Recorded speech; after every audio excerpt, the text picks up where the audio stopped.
back to my channel. So I know a lot of people have watched my Dermacol review, and one of the complaints is that I didn't swatch it or compare it like formula wise in the video, so I thought I would dedicate an entire video doing one half of my face with the real Dermacol and one side with the fake. I do not recommend using fake makeup whatsoever, but considering I received this from Amazon and I thought that it was legitimate, I did use it for, I guess, about 5 days, and I had no bad reaction to it or anything like that, so that's why I feel comfortable putting it on my face again for this review. But if you do receive a fake, I recommend contacting whoever you got it from, resolving it, getting your money back, and ordering the real thing. As you'll see in the video, there is a pretty noticeable difference as far as application goes. Finish-wise, not so much. But I like to know what's in my foundation that is going on my face. So, if you want to see the differences, and hopefully this will help you determine if yours is real or fake more so than the packaging along, then just keep watching. Starting out with the real Dermacol, I'm going to take that on this sponge. I have 2 separate sponges, so there's no cross-contamination happening. And remember, the real Dermacol is the one that has the more yellow gold tube. And see, when I hold it up, it's not leaking out. It's not going to leak out until you squeeze it to get the product. The real Dermacol smells pretty floral. It's not like overpowering at all, but do be aware of that. So, I'm just going to dot it on my face.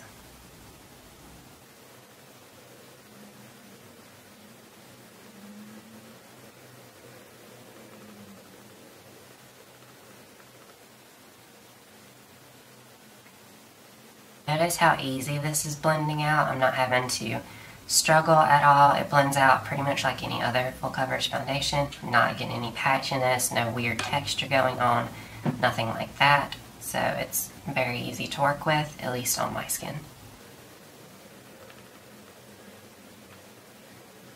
And I do recommend not taking this directly under your eye because it can get a little bit creasy. That goes for the real and the fake, but that's just foundation in general. I just put concealer under my eyes. I don't do foundation. So yeah, that's one layer of Dermacol, the real one. And notice how much I still have left on the back of my hand. Like, that took the tiniest amount of product to get this coverage. Now for the fake one, which as you may recall is the flimsier tube, it is more of a champagne gold, and this bitch leaks out like an excited teenage boy.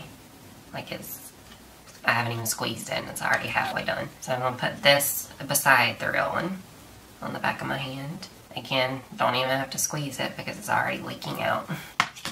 I'm going to put that on this side of my face. Do notice though, I just realized, when you look at the swatches, the fake one looks more liquidy, like it's a little bit runnier, whereas the real one is more of like a thick, moussey consistency. Unless they're side by side, you don't really notice that as much, but it is a notable difference. And this one smells like chocolate. It smells like Tootsie Rolls, pretty much. I will say that the fake Dermacol has almost as much coverage as the real, so I wasn't disappointed with the coverage. It's more of the blendability that's an issue. Like, not sure if you can see this. Like, see right here on my cheek where I first placed the product, it doesn't want to move from that spot. It kind of clings there, and no matter how much you blend it out, it's always going to be a little bit weird in that area, and that's what really tipped me off that I did have a fake product. And even if you blend it out right away and you don't leave it there for a few seconds like I have, still the same thing. It's just really hard to move it around your face. You almost have to drag it.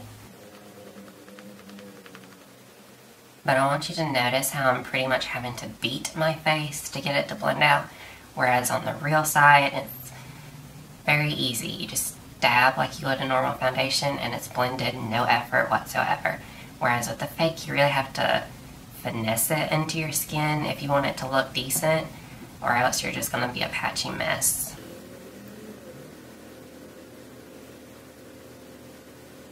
Okay, so both sides are done. I don't think you can tell a huge difference just based on appearance alone. It really comes down to the formula, but as you wear it, the way that they sort of break down or settle into your skin is very different, but upon immediate application, they're very similar.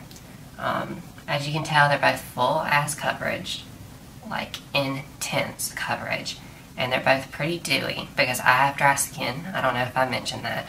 And even on me, they look pretty luminous, and it's going to stay that way. You really have to set this foundation or else it will move around and get a little bit weird.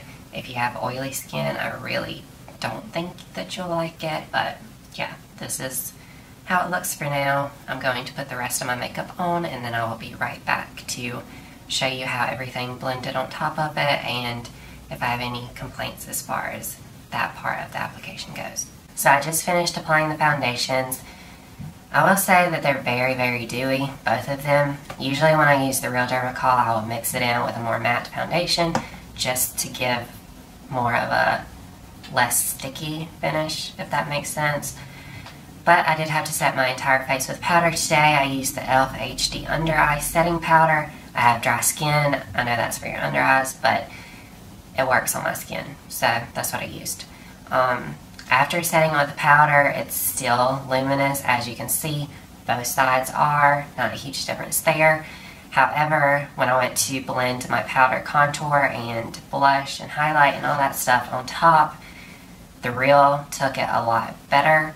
This side, my bronzer and everything wanted to be patchy, even after setting it with the powder.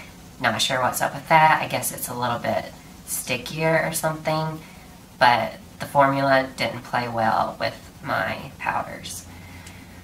Another difference is coverage-wise. I thought that the fake Dermacol had more coverage, but it really doesn't. You can still see a little bit of my skin through the fake, but the Real is pretty flawless. Real wins in coverage and definitely in ease of applying other products on top of it. I will say that sadly the fake Dermacol is a little bit lighter in shade. I mean, it matches me better than the Real one does, which is sad, but whatever. I am using the same shade in both, so just be aware that the shade is a little bit off, which if you don't have both, you can't really compare that. Another thing I went over already is the scent differences. Floral, chocolate. That's easy to tell. Texture-wise, I feel like this side of my face is definitely smoother than this side. I'm assuming it's probably because this was so difficult to blend out. If you have to blend product too hard, even if you're using a sponge and you're dragging across your face, that causes micro exfoliation, aka you're getting texture to your skin and your foundation is sticking to that texture. I do want to point out with the fake side, you can kind of see, like right in this area, like I said, where it was being difficult to blend out, it's still patchy in that area. Like I could not blend it completely out no matter how hard I tried. Don't recommend the fake if texture is a concern. The Real one though, I think that it doesn't settle into any lines, it doesn't crease up, settle into pores or anything like that. It's a pretty finish. Hey y'all, just a quick little check-in. So I've had the foundation on for about 3 hours now, and both sides are wearing pretty equally. I haven't experienced any fading or creasing or anything like that. I will say this side is more textured, as I mentioned, but otherwise they're pretty similar. Nothing notable has happened yet. I'm going to keep the foundation on probably about 2 more hours or so, and then I'll check back in one last time. Hey y'all, I'm back for my final check-in. So I've only had this foundation on for a total of about 6 hours, so it hasn't been a long day whatsoever. As far as the wear, the Real still looks like I just applied it. The fake is starting to wear away slightly on my jawline. Nothing super noticeable or drastic, but for a full coverage, long-wearing foundation, it should not be doing this early. So yeah, the fake, Overall, I think you know my thoughts already. I don't really have to explain everything again. The Real one is worth the money. I think I paid $15 plus like $8 for shipping. So it's a little bit more than what you see the fakes go for, but I would gladly spend the extra money for the peace of mind that you're putting legitimate ingredients and product on your face and because the formula is superior to the fake, obviously. So yeah, I hope this was helpful in helping you determine if yours is real or fake, or if the fake is worth buying, if you're into that. If you found this helpful, be sure to like and subscribe. I am going to start trying to be more active on YouTube and post more videos reviewing products, stuff like that. So if you want to see those, be sure to subscribe below. But yeah, I hope this was helpful, and I will see y'all soon.